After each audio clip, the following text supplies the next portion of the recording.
Hi everyone, welcome back to our channel. So today in this video I'm going to talk about how to get free shipping on Alibaba. So if you're looking for ways for free shipping, then unfortunately Alibaba doesn't offer any direct free shippings to any of its customers or members. But here are some few workarounds or tips that you can try in order to claim some free shipping. Like for example, when you search for a product or something, so when you search for a product, what you can do, you can always use the filter. So when you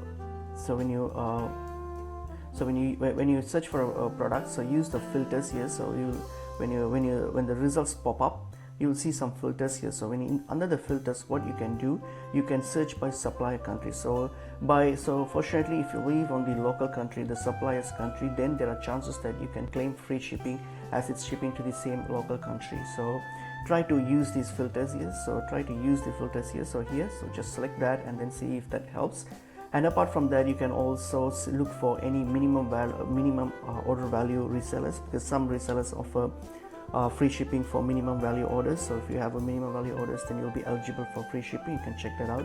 And also certain resellers offer free shipping for their products as well. You can, when you browse around, just keep an eye on it, and that's pretty much it is. Hope this information was helpful. I will see you in another video. Thank you.